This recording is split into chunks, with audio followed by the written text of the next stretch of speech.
मुझे जाने दो यहाँ से। मैं कभी भी तुम्हारे ऑफिस में नहीं आऊंगी। यह मेरा तुमसे वादा है। ना ही मैं कभी तुम्हें परेशान करूंगी। लेकिन वह काम नहीं करने वाली हो। वह इंसान उसके हाथों को पकड़ते हुए अपने चेयर पर बैठा दिया और उसके ऊपर झुक गया और बोला, तुमने जो आज जुर्रत की है मुझसे टकराने की, उसका तो मैं भरपूर फायदा उठाऊंगा कि आइंदा आज के बाद तुम ऐसी गलती कभी नहीं करोगी। और उसने उसके साथ आज उसने इस शहर के बहुत बड़े से इंडस्ट्री में जॉब के लिए गई थी। पढ़ाई पूरी न होने के बावजूद उसे एक्सपीरियंस की बुनियाद पर नौकरी मिल गई थी।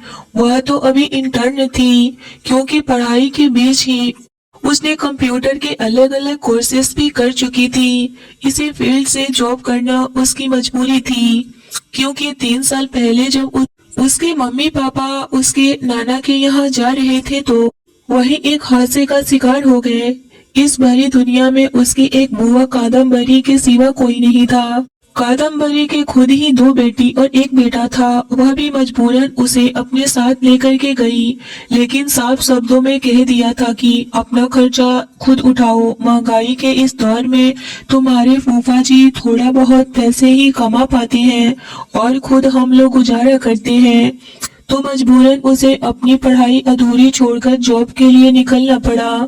यहाँ के कपूर इंडस्ट्री, जो शहर की जानी मानी मशहूर इंडस्ट्री थी, वहाँ कंप्यूटर ऑपरेटर की जॉब खाली थी और उसे कंप्यूटर के बारे में अच्छी नॉलेज थी और इस वजह से उसे जॉब मिल गई। कंपनी का मालिक तरुण कपूर उस समय देश के बाहर था। उसके मैनेजर ने ऐश्वर्या को हायर किया था। 1 महीना तो बड़ा ही सुकून से गुजरा। उसे अच्छी खासी सैलरी भी मिल गई, जिससे उसने आधी अपनी बुआ को दी और आधी खुद के लिए बचा कर रख ली। यह देखकर कि बुआ भी खुश हो गई और उसने खुद के खर्चे भी आसानी से निकालने लगे। फिर 1-2 महीने के बाद में ही तरुण कपूर वापस आ गया, लेकिन वह तो सोच रही थी कि शायद इस कंपनी का बॉस उसके पापा की उम्र का होगा, लेकिन ऐसा कुछ नहीं था। वह तो यंग, डेसिंग, हैंडसम पर्सनालिटी का बॉस था, दिखने में एकदम हीरो की तरह। शायद कोई पागल लड़की ही ऐसी होगी जो उसकी तरफ एक नजर ना देखे, और जब कोई लड़की एक बार देख ले तो वह अपनी नजरें हटाना भी भूल जाती। उसे लड़की तो क्या, यहाँ तक कि लड़के भी उसे देखते रह जाते थे। वही हाल ऐश्वर्या का भी था। उसे देखकर हैरान रह गई। उसकी पर्सनालिटी ने पहले ही नजर में ऐश्वर्या को इम्प्रेस कर दिया था, मगर यह सिर्फ कुछ ही दिनों की बात थी। पहले जैसे ही अकड़ सख्त अंदाज हो रखी थी उसकी रवैया, सामने आए ऐश्वर्या के दिल से उसकी पर्सनालिटी वाला भूत एकदम से खत्म हो गया, क्योंकि तरुण बहुत ज्यादा ही खड़ूस था। वह एम्प्लॉय को नौकर समझता था। किसी एम्प्लॉय की छोटी सी गलती पर भी वह उसके सामने तमाशा खड़ा कर देता था। टाइम को लेकर इतना प्रतिबंध था कि अगर कोई एम्प्लॉय 1 मिनट में लेट आता तो खड़े खड़े उसकी बेइज्जती कर देता या जॉब से सीधे फायर कर देता। ऑफिस के सारे एम्प्लॉय पर मानो एक तलवार लटकती रहती थी, लेकिन इसके बावजूद भी वह लोग नौकरी करने पर मजबूर थे, क्योंकि यहाँ सैलरी अच्छी मिलती थी। और मिले भी क्यों ना, यह कंपनी तो इस शहर का ही नहीं बल्कि पूरे देश में नंबर 1 पर था। ऐश्वर्या की भी एक दिन सामत आ गई। वह सुबह अपनी सीट पर आकर के बैठी ही थी कि तरुण कपूर का बुलावा आ गया। वह तो उसके इतनी जल्दी आने पर हैरान थी और अपने बुलावे पर चौंकते हुए उसने उसके कैबिन में चली गई और बोली, जी सर, आपने मुझे बुलाया। वह उसके सामने जाकर के प्रोफेशनल अंदाज में बोली तो तरुण इस वक्त फाइल ढूंढते हुए अलमारी के पास खड़ा था। ऐश्वर्या की आवाज पर पलटकर उसने देखने लगा। उसके माथे पर गुस्सा था और उसके खूबसूरत चेहरे पर बिल्कुल भी अच्छा नहीं लग रहा था। मैनेजर भी वहां पर परेशान खड़ा था। ऐश्वर्या का दिल किसी अनहोनी के ख्याल से धड़कने लगा था। वह बोला, मिस ऐश्वर्या, कल छुट्टी से पहले सबसे लास्ट में आप आई। मेरे कैबिन में यहाँ टेबल पर मेरी एक बहुत ही इम्पोर्टेंट मीटिंग हार्ड डिस्क रखी हुई थी, जो अब गायब है। यह सुनते ही ऐश्वर्या बोली, सर, मैं नहीं जानती किसी हार्ड डिस्क के बारे में, और ना ही मैं आपके कैबिन में आकर के किसी भी चीज को हाथ लगाया। मेरे पास तो प्रेजेंटेशन वाली कोई फाइल भी नहीं थी जो मैं कल आपको चेक करवाने भी नहीं आई थी। वह बुरी तरह से परेशान होने के बावजूद भी अपने आप को संभालते हुए यह सब बोल रही थी। तरुण गुस्से में बोला, आपकी बात मान लो कि कोई नहीं आया मेरे कैबिन में। मिस ऐश्वर्या, और मेरा हार्ड डिस्क आपके जाने के बाद ही गायब हुई है, इससे पहले कि मेरी टेबल पर मौजूद थी। ऐश्वर्या बोली, सर आप मुझ पर इल्जाम लगा रहे हैं। ऐश्वर्या की आंखें भर आई थी। तरुण बोला, मैं इल्जाम लगा रहा हूँ आप पर, यानी कि इस कंपनी का मालिक तरुण कपूर तुम पर इल्जाम लगा रहा है। और धीरे से बोलते हुए उसकी आवाज अब तेज होती चली गई थी। बाहर बैठे बाकी एम्प्लॉय तक आवाज गई। कई लोग ने तो अपने टेबल से उठ करके झांकने लगे थे। ऐश्वर्या बोली, सर मैं सच बोल रही हूँ, मैं कोई हार्ड डिस्क नहीं उठाई। उसके आवाज में एक डर झलक रहा था। तरुण बोला, अच्छा फिर यहाँ से कोई भूत लेकर गया है। ऐश्वर्या बोली, मुझे नहीं पता है सर, मैं कुछ भी नहीं जानती। उसकी आवाज सुनकर के बर्दाश्त के बावजूद आंखों से आंसू गिरने लगे। यह देख करके तरुण बोला, मिस ऐश्वर्या, मेरे सामने रोने का नाटक करने की जरूरत नहीं है। सीधी तरह से बताओ वह हार्ड डिस्क कहाँ है, किसको दी है। और वह यह बातें जोर से दहाड़ते हुए बोला। ऐश्वर्या बोली, सर मैंने कहा ना, मैं नहीं उठाई, मुझे नहीं पता हार्ड डिस्क के बारे में कुछ भी। ऐश्वर्या उसकी बातों से कांप रही थी। आंसू पहले से ज्यादा जोर से उसकी आंखों से बहने लगे थे। तरुण बोला, मैं तुम्हें वार्न कर रहा हूँ मिस ऐश्वर्या, 2 घंटे के अंदर मुझे वो हार्ड डिस्क चाहिए, वरना मुझे तुम्हारे खिलाफ कानूनी कार्रवाई करनी पड़ जाएगी। वह कुछ पल घूमने के बाद उंगली उठा करके ठंड अंदाज में वार्निंग देते हुए बोला। ऐश्वर्या का चेहरा सफेद पड़ गया था, जैसे कि उसके बॉडी से सारे ब्लड ही निचोड़ लिया गया हो। ऐश्वर्या अपने हाथ को टेबल के सहारे अपने आप को संभाल के खड़ा होते हुए बोली, मैं सच कह रही हूँ सर, मैं आपकी हार्ड डिस्क नहीं लुटाई, बल्कि मैं तो देखी तक नहीं। और अगर आपको यकीन नहीं तो आप सीसीटीवी कैमरे की फुटेज देख सकते हैं। उसकी बात पर तरुण जोर से हंसा और एक तंज भरी हंसी हंसते हुए बोला, बहुत ही शातिर दिमाग पाया है तुमने। मेरे कैबिन के कैमरे का कनेक्शन पहले ही खराब कर दिया गया था, उसके बाद ही वो डिस्क गुम हो गई। ऐश्वर्या सच में डर से और ज्यादा कांपने लगी और तरुण चिल्लाते हुए बोला, बस नो आर्गुमेंट, जाओ यहाँ से, और 2 घंटे बाद हार्ड डिस्क मेरे कैबिन में आना चाहिए। वह एकदम से फैसला सुनाते हुए अंदाज में हाथ उठाकर इशारे से उसे अपने कैबिन से बाहर जाने को बोल दिया। ऐश्वर्या का पूरा बॉडी ही कांपने लगा और वह बोली, जिस डिस्क को छूना तो दूर, मैं उसे देखी तक नहीं, और मैं 2 घंटे बाद कहाँ से लाऊंगी सर, भगवान की सौगंध, मैं सच कह रही हूँ। तभी तरुण बोला, मैनेजर इनको यहाँ से निकालिए और 2 घंटे बाद डिस्क यहाँ टेबल पर होनी चाहिए। वह मरे मरे कदमों से बाहर आ गई और अपने डेस्क पर आकर के दोनों हाथों से अपने चेहरे छुपा करके रोने लगी। ऐश्वर्या क्या हुआ? एक एम्प्लॉय सोनम ने फौरन उसके करीब आकर के पूछने लगी। बाकी लोग भी उसके चारों तरफ से खड़े हो गए। ऐश्वर्या ने रोते हुए पूरी बात बताई तो सबके चेहरे पर हमदर्दी के भाव उतर आए। तरुण कपूर के मिजाज का सबको पता था। तभी अचानक से तरुण गुस्से में तमतमाते हुए अपने कैबिन से बाहर निकला और सबको ऐश्वर्या के पास जमा देख करके वह गुस्से में दहाड़ते हुए बोला, इतनी हिम्मत, यहाँ ऑफिस में ड्रामा हो रहा है, सब लोग तुरंत अपनी अपनी सीट पर भागो। जबकि ऐश्वर्या झट से अपने आंसू पोंछने लगी। तरुण जेब में हाथ डाले धीमे धीमे कदमों से चलते हुए ऐश्वर्या के सामने आकर रुक गया और बोला, मिस ऐश्वर्या, यहाँ बैठकर रोने और दूसरों की हमदर्दी बटोरने से बेहतर है कि जिसको डिस्क दी है उससे वापस लेकर के मुझे दो।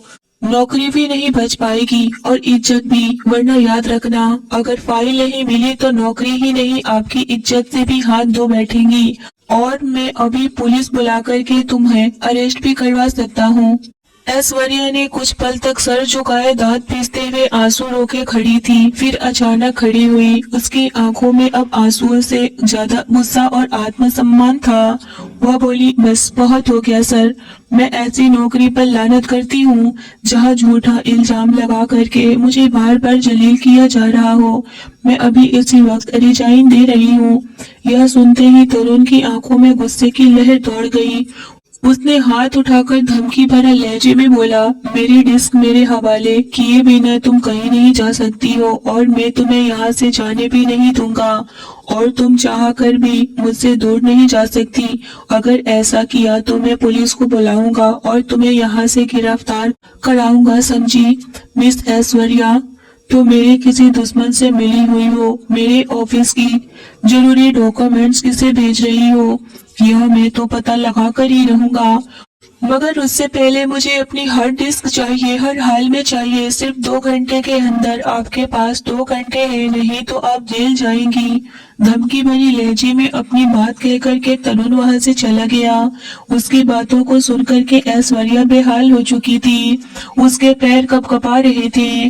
वह वहीं कुर्सी पर बैठ गई और एकटक अपने कंप्यूटर पर देखती रही। वह पूरे अपने होशो हवास को खो चुकी थी।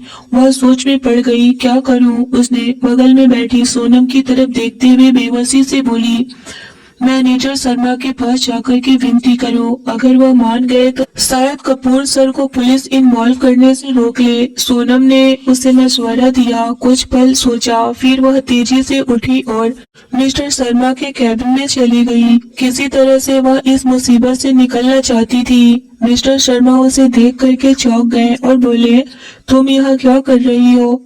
ऐश्वर्या बोली, सर आप भी मेरा यकीन करिए, मैंने वह फाइल नहीं ली। प्लीज प्लीज इस मुसीबत के समय मेरा साथ दीजिए।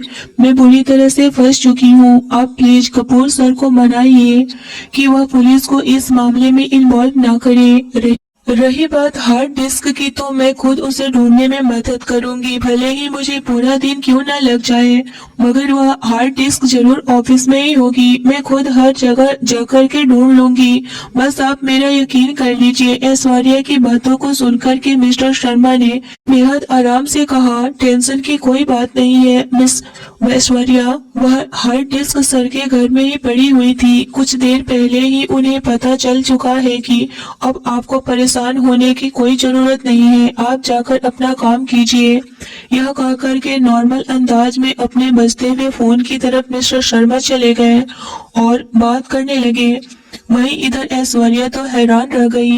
एक हार्ड डिस्क के गुम होने पर इतना बड़ा हंगामा और हार्ड डिस्क मिल जाने पर इतनी खामोशी। वह टेंशन और डर से मर रही थी।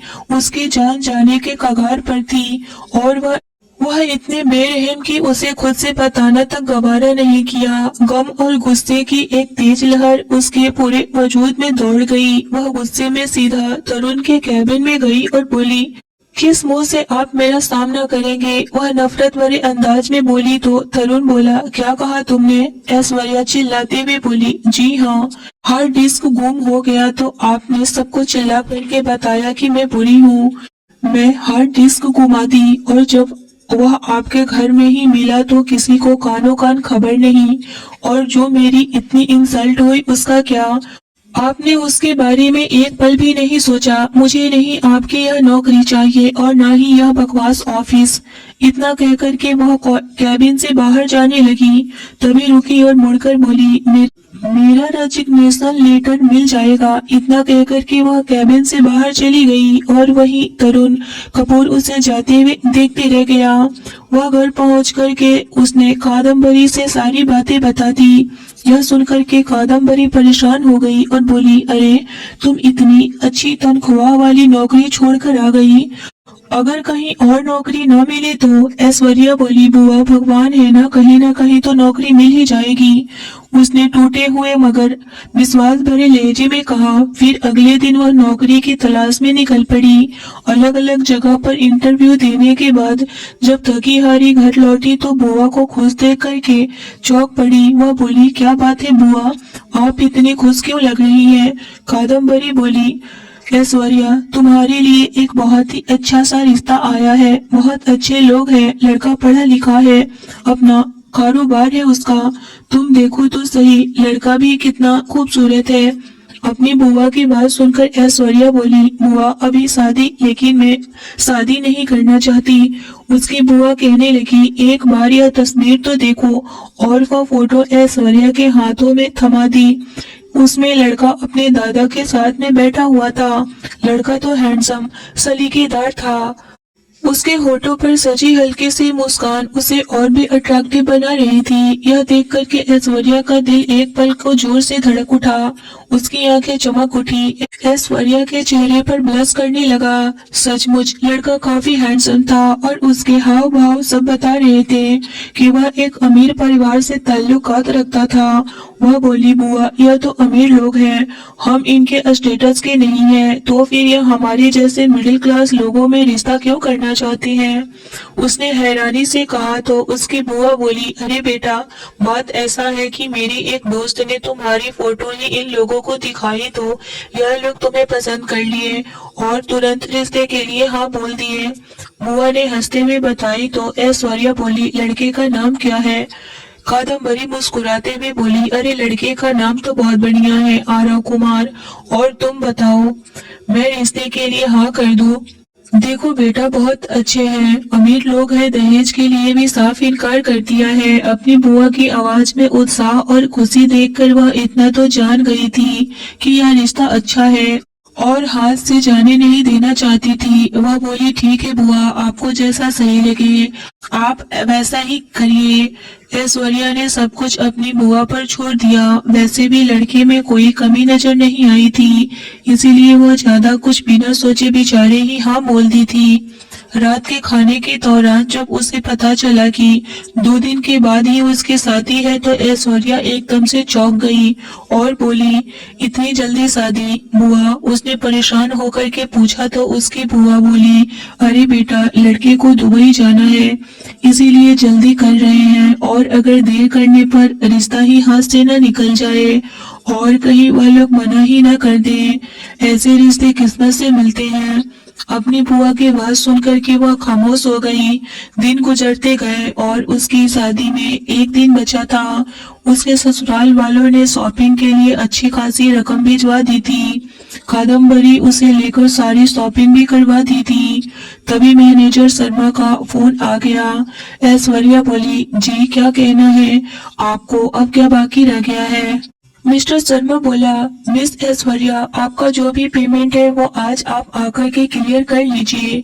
यह बात सुनकर ऐश्वर्या हैरान हो गई। वह तो कभी जाना नहीं चाहती थी उस ऑफिस में, लेकिन उसके बुआ वहीं पर थी। यह बात उसने सुन ली और बोली, तुम जाओगी, पैसे को लेकर के आओ, तुम्हारी मेहनत की कमाई है। अपनी बुआ की जिद पर वह उस ऑफिस में चली गई। वह सीधे वह मैनेजर के कैबिन में गई, लेकिन मिस्टर शर्मा बोले, आप सर के पास जाइए, वह जैसा कहेंगे हम क्लियर कर देंगे। वह तो इस ऑफिस में ही नहीं आना चाहती थी। वह उस तरुण के कैबिन में कैसे जाए, मगर मजबूरी था, वह जाना ही था। वह जैसे ही तरुण के कैबिन में गई, तरुण बड़े ही मुस्कुराते हुए अंदाज में बोला, मिस ऐश्वर्या बैठिए, आप आई मुझे अच्छा लगा। आप इस तरह से उस दिन गुस्से में नौकरी से रिजाइन दे करके चली गई, यह आपने बिल्कुल अच्छा नहीं किया। यह सुनकर ऐश्वर्या गुस्से अंदाज में बोली, आपने कौन सा अच्छा किया है, सारे एम्प्लॉय के सामने मेरी बेइज्जती कर डाले और बाद में मेरी सेल्फ रिस्पेक्ट की कोई कीमत ही नहीं क्या। तरुण अपने चेयर से खड़ा होते हुए बोला, है ना आपकी इज्जत, तभी तो मैं आपको फिर से यहाँ जॉब पर रख रहा हूँ। आप गुस्सा छोड़ दीजिए, मैं सॉरी बोलता हूँ। ऐश्वर्या वैसे ही सब कुछ जल्दी से जल्दी हटाना चाहती थी और यहाँ से चले जाना चाहती थी। इस वजह से वो बोली, ठीक है सर, मैं आपकी सॉरी एक्सेप्ट करती हूँ और मेरे पेमेंट को क्लियर करिए, मैं यहाँ से जाना चाहूंगी। यह सुनकर तरुण उसके करीब आया और बोला, आप यहाँ से जाना चाहती हैं? यह मैं नहीं चाहता, आप सीधे जाकर अपने सीट पर बैठ जाइए। ऐश्वर्या हैरान नजरों से देखी और बोली, क्या आपको एक बार में समझ में नहीं आती सर? मैं बोल रही हूँ कि मुझे यहाँ जॉब नहीं करना है, बस नहीं करना है, मेरा क्लियर करिए और मैं जाना चाहती हूँ। तरुण 1 मिनट उसको देखते रहा और फिर बोला, ठीक है, आप कल से कंटिन्यू कर सकती हैं। ऐश्वर्या अपने सीट से खड़ा हो गई और बोली, मुझे यहाँ जॉब नहीं करनी है। सीधे तरीके से आपको बात समझ में नहीं आती है क्या? कैसे समझाऊं आपको मैं? इतना कहकर के वह कैबिन से बाहर जाने लगी। तभी तरुण उसका हाथ खींचते हुए उसे दीवार से लगाया और अपने हाथ उसके दोनों साइड रखते हुए बोला, आप ज्यादा ही तेज बन रही हैं। आप भूल गई हैं कि मैं हूँ कौन। ऐश्वर्या तरुण के पास पूरी तरह से डर गई थी और बोली, मुझे नहीं पता है कि आप है कौन और मैं जानना भी नहीं चाहती। बस आपने जिस काम के लिए मुझे बुलाया है वह मैं क्लियर करने आई हूँ, और अगर नहीं आपको क्लियर करना है तो भी बोल दीजिए, मैं यहाँ से जा रही हूँ। लेकिन मैं अब यह जॉब नहीं करूँगी क्योंकि कल कोई और कुछ गलती करेगा और जलील मैं होंगी। यह सुनकर तरुण बोला, ऐसा कुछ नहीं होगा, अब कल से आपको कंटिन्यू करना है। यह सुनकर ऐश्वर्या अपने आप में बड़बड़ाई, यह इंसान समझता क्यों नहीं है। मैं यह जॉब नहीं कर सकती। और ना ही वह अपनी शादी के बारे में बता रही थी क्योंकि यह नहीं जाहिर होने देना चाहती थी कि वह शादी की वजह से जॉब नहीं करना चाहती, बल्कि वह उसकी गलतियों को दिखाना चाहती थी। इस वक्त उसकी आंखों से आंसू आ रहे थे। वह काफी ज्यादा ही डर गई थी क्योंकि जिस तरह से तरुण उसके पास आया था वह काफी घबरा गई थी। वह तो बस इस इंसान से जान छुड़ाना चाहती थी। वह बोली, ठीक है, मैं कल जॉब पर आऊंगी। यह सुनकर तरुण बोला, गुड गर्ल, और उसके गाल पर हाथ रख करके उसे प्यार से बोला, जाओ अपनी सीट पर जाकर के बैठ जाओ। ऐश्वर्या बोली, सर मेरी तबीयत ठीक नहीं है, अभी मुझे घर जाना है। वह अपने आप को संभालते भी बोली। तो तरुण बोला, ठीक है, ड्राइवर तुम्हें घर छोड़ देगा, बट कल 10 बजे जॉब पर आ जाना, तो आप मुझे अपनी सीट पर मुझे नजर आनी चाहिए। ऐश्वर्या चुपचाप से हाँ में सर हिला दी। ऑफिस से निकली तो बाहर तरुण का ड्राइवर गाड़ी लेकर के खड़ा था। उस वक्त नफरत हो रही थी उसे तरुण जैसा बेदर्द इंसान से। वह थोड़ा सा भी ताल्लुकात रखना नहीं चाहती थी, मगर वह क्या करे, उसकी गाड़ी में बैठने को बिल्कुल भी दिल नहीं कर रहा था। खुद को संभालती और उसकी गाड़ी में बैठी और सीधे अपने घर आ गई। और वह सोचने लगी, बस आज की ही बात है, मेरी शादी हो जाएगी, उसके बाद तो मैं कुछ नहीं करने वाली हूँ, फिर वह आदमी से मेरा छुटकारा।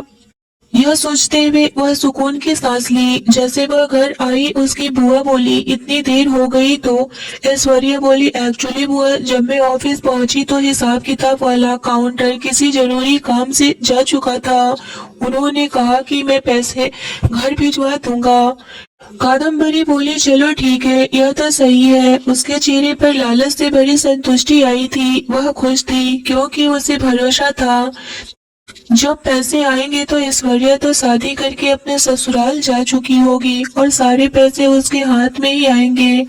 जबकि ऐश्वर्या अपनी थकी हुई आंखों और छुपे हुए डर को चेहरे के मुस्कान के पीछे छुपाई हुई थी, अपने कमरे की तरफ चली गई। अगले दिन उसके जीवन का सबसे बड़ा और खुशी वाला दिन था। मोहल्ले वाले और खानदान के चंद लोग घर में मौजूद थे। चारों तरफ चहल पहल, हर कोई तैयारी में व्यस्त था। कादम्बरी की 2 लड़की और एक लड़के जो उसके आसपास ही मंडरा रहे थे, वह इस वक्त छोटे छोटे थे। कोई हाथों पर मेहंदी लगवा रहा था तो कोई घर को सजाने में बिजी था। चारों तरफ खुशियों के माहौल लगे हुए थे। तभी किसी की आवाज आई, अरे बारात आने वाली है, सब लोग तैयार रहो। माहौल में गीत संगीत बजे जा रहे थे। घर में बहुत शोरगुल भरा पड़ा था। ऐश्वर्या के दिल की धड़कनें तेज हो गई। उसकी आंखों में सपनों की चमक और होठों पर दबी हुई मुस्कान थी और गहरी सोच। मेहमान खाना खा चुके थे, वह तैयार हो चुकी थी और अब बारात का इंतजार हो रहा था कि तभी अचानक तरुण कपूर वहां आ गया। उसे देखकर पहले तो ऐश्वर्या घबरा गई कि कहीं वह कोई तमाशा न खड़ा कर दे, मगर कुछ मिनट बैठने के बाद वह बाहर चला गया। तो ऐश्वर्या ने भगवान का शुक्रिया की, मगर फिर भी एक अजीब सा डर उसके दिलो दिमाग में छाया हुआ था, जैसे कि कुछ गलत होने वाला है। कुछ देर के बाद में उसे पता चला कि बारात नहीं आने वाली है। यह सुनकर ऐश्वर्या को गहरा सदमा लगा। मगर उसे भी बड़ा सदमा तो तब लगा जब उसकी साथी उसकी बारात ना आने के बावजूद भी हो रही थी। इन सब के बाद उसे शक हो गया कि बारात न आने में और फिर मेरी शादी हो रही है, आखिर मेरी शादी हो किससे रही है। यह सब कुछ एक पर्दे के पीछे छुपी हुई कहानी थी जो कि ऐश्वर्या समझ ही नहीं पा रही थी। कैसे बर्दाश्त करती वह। पत्थर से बनी शादी के मंडप में बैठी थी। उसकी बुआ ने उसके सर से लेकर के पैर तक घूंघट करवा रखी थी, जिससे उसको बाहर का कुछ भी साफ तरह से दिखाई नहीं दे रहा था। वह चीख करके सबसे पूछना चाहती थी कि आखिर बारात नहीं आई तो फिर मेरी शादी किससे हो रही है। वह देखना चाहती थी। उसकी बुआ कुछ भी बोलने और ना ही देखने देना चाहती थी। वह चाहती थी कि शादी चुपचाप से हो जाए, लेकिन ऐश्वर्या बहुत ज्यादा ही परेशान थी। शादी की रस्म होने के बाद उसकी बुआ उसे विदाई की तैयारी करने लग गई और वह बोली, तू बहुत ही अमीर खानदान में जा रही है, तुम वहाँ देखभाल करना और शिकायत का कोई भी मौका मत देना। हम यहाँ बहुत खुश हैं तुम्हारे लिए, तुम जहाँ भी जा रही हो बहुत खुश रहोगी। ऐश्वर्या बोली, बुआ जब मेरी बारात नहीं आई तो फिर मेरी शादी। यह सुनकर के कादम्बरी के चेहरे पर परेशानी की झलक आ गई, लेकिन फिर वह सारी बातों को इग्नोर करके मुस्कान अपने चेहरे पर लाते हुए बोली, ऐसा कुछ नहीं है बेटा, तुमसे कौन कह दिया कि तुम्हारी बारात नहीं आई। तुम्हारी बारात आई थी और तुम्हारी शादी उसी इंसान से हुई है। यह सुनकर के ऐश्वर्या थोड़ी राहत की सांस ली, लेकिन उसे क्या पता कि आगे उसके साथ क्या होने वाला है और कितना बड़ा धोखा उससे मिला है। कुछ पल तो वह खुश थी, लेकिन फिर भी उसे बिल्कुल भी इन सारी बातों से विश्वास नहीं हो रहा था, बल्कि उसे एक नफरत के शोले उसके वजूद में उठ रहे थे। वह चुपचाप से उसके साथ उसके कार में बैठ गई। तरुण उसके कान के पास आया और सरगोशी से बोला, तुम इस वक्त इतनी सादगी में भी इतनी खूबसूरत लग रही हो, तो अब मेरे घर कितनी खूबसूरत लगोगी। चलो घर में अपने तरीके से तुम्हें सजाऊंगा और अपने तरीके से तारीफ भी करूंगा। इस बात पर ऐश्वर्या ने गुस्से से हाथ खींच ली। अभी भी घूंघट में ही थी, इस वजह से वह देख नहीं पा रही थी। वह गाड़ी स्टार्ट करने ही वाला था कि उसकी बुआ गाड़ी के पास आई और बोली, यह बैग है ऐश्वर्या का, इसमें उसके लिए जरूरी सामान है। लेकिन तरुण उसे लेने से इनकार कर दिया और बोला, मैं अपनी बीवी को खुद की मर्जी से शॉपिंग कराऊंगा। इतना कहकर के वह गाड़ी स्टार्ट कर दिया। वह न जाने क्या सोच रहा था, जबकि कुछ इंच के फासले पर ही बैठी ऐश्वर्या वैसे तो खामोश और एकदम सुकून से थी, मगर उसके अंदर गुस्से और नफरत का तूफान उठ रहा था, जिसमें वह तरुण को तहस नहस कर देने वाला इरादा रखती थी। वह समझ गई थी कि वह कोई और नहीं बल्कि तरुण है। आवाज से वह पहचान चुकी थी उसे। कुछ देर के बाद गाड़ियां एक खूबसूरत मेंशन के सामने जा पहुंची। ऐश्वर्या उसे मेंशन को देख करके हैरान हो गई। उसकी नजर तो एक मिनट के लिए वहीं ठहर गई। वह तो सोची भी नहीं थी कि वह ऐसे स्वर्ग भरी जगह पर रहने वाली है। फिर भी उसे बहुत ज्यादा बुरा लग रहा था। उसे देखकर उसके सर्वेंट ने फौरन से दरवाजे ओपन किए और तरुण उसका हाथ पकड़ के कार से बाहर निकाला। वह सीधे उसे अपने गोद में उठाया और अपने मेंशन के अंदर लेकर चला गया। ऐश्वर्या अपनी आंखें बड़ी किए बस इस वक्त उसी को देख रही थी। वह एक कमरे में लेकर गया। कमरा बहुत बड़ा और शानदार था। उसे देखकर ऐश्वर्या की आंखें फैल गई। वह तो सोची भी नहीं थी कि ऐसा सब कुछ नजारा देखने को मिलेगा, लेकिन फिर यह सब कुछ बहुत ज्यादा ही बुरा लग रहा था। उस कमरे में छोड़कर उसे तरुण वहां से चला गया। ऐश्वर्या बस इस वक्त गुस्से भरी अंदाज में जाकर के सोफे पर बैठ गई। बहुत देर के बाद में तरुण उसके पास आया और बोला, चलो कुछ खा लो। उसके लिए वह खाना लेकर आया था, मगर ऐश्वर्या मना कर दी, मुझे भूख नहीं है, मैं नहीं खाऊंगी।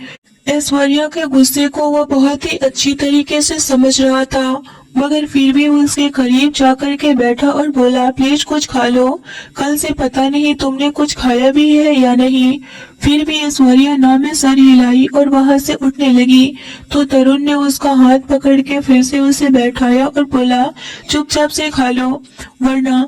तभी ऐश्वर्या चिल्लाते हुए बोली, वरना आप क्या करोगे? फिर से मुझे जलील करोगे, घर से निकाल दोगे तो निकाल दो, मैं यहाँ रहना भी नहीं चाहती हूँ।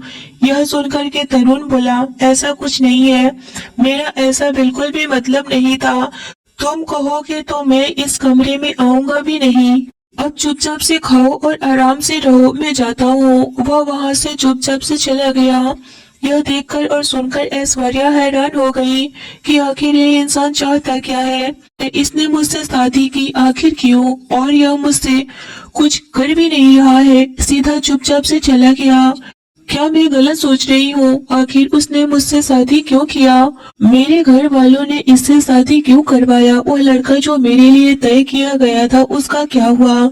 उसके दिमाग में बहुत सारे सवाल आ रहे थे। वह अपने कपड़े चेंज करने की सोची मगर उसके पास तो कोई कपड़ा ही नहीं था। तभी उसका दरवाजा फिर से नॉक हुआ। वह दरवाजा खोली तो देखी वह सर्वेंट था।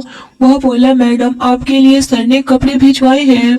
ऐश्वर्या चुपचाप से वह कपड़े ले ली और अंदर जाकर चेंज करने लगी। अब उसे थोड़ा रिलैक्स फील हो रहा था।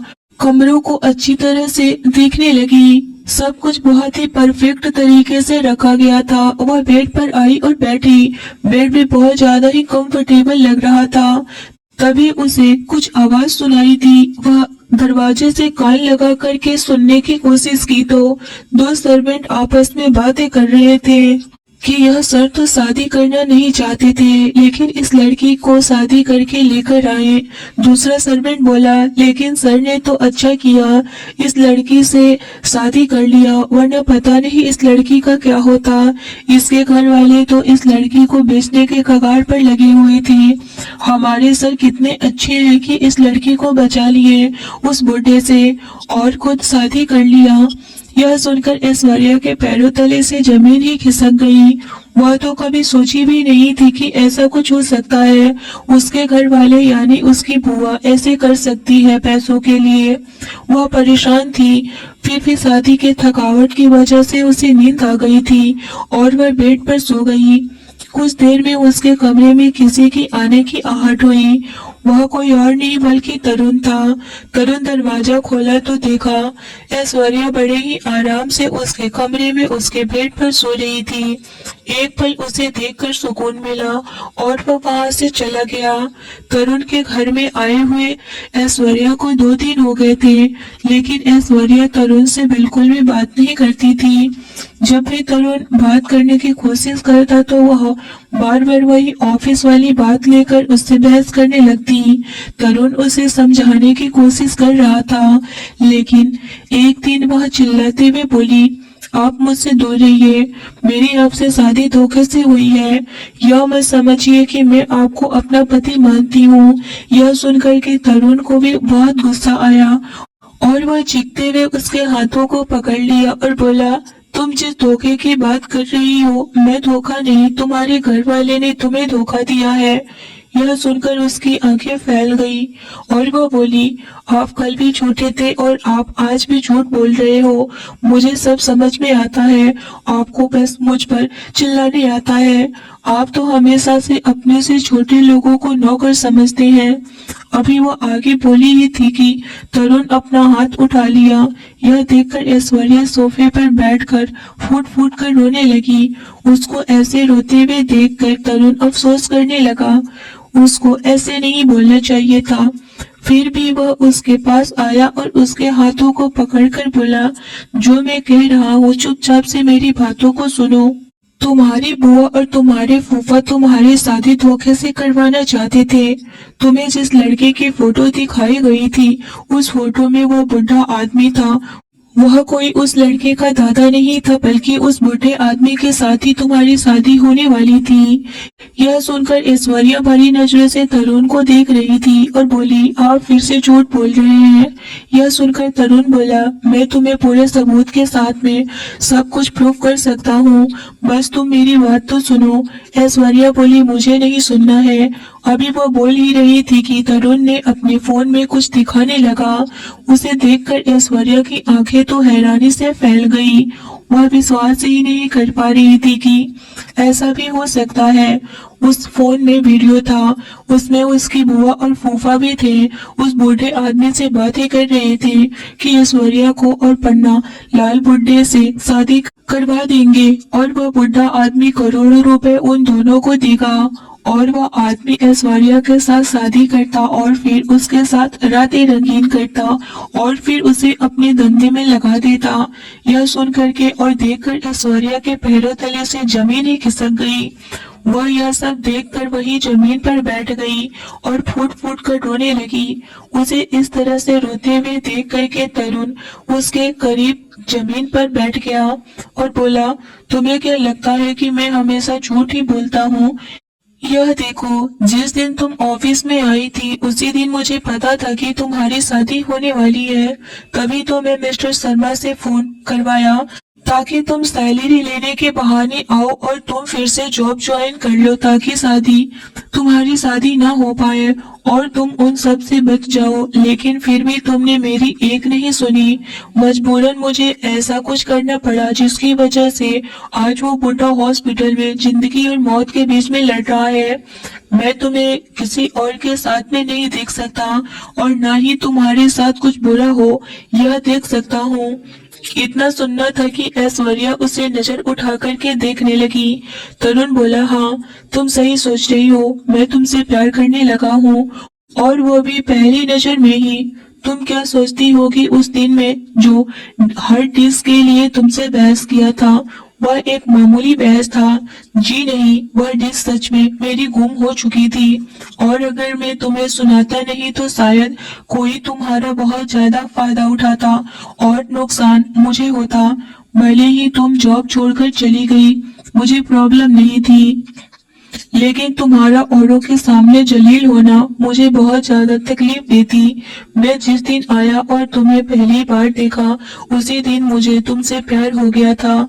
तब से लेकर आज तक मैं तुम्हें हर वक्त सोचता कि अपनी आंखों के सामने रखूं। यह सुनते ही ऐश्वर्या बोली, फिर आपने कैसे यह सब हैंडल किया और मुझसे शादी तक पहुँचे?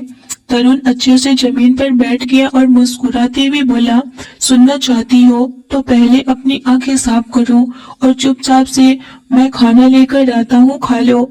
ऐश्वर्या बोली, नहीं मुझे नहीं खाना है, पहले आप मुझे बातें बताइए। तरुण बोला, मैंने पहले ही सब कुछ पता करवा चुका था। जिस दिन तुम ऑफिस में आई थी उसी टाइम बैकग्राउंड क्या है, तुम कौन हो और जो कुछ पता चला वह मुझे जानने में देर न लगी।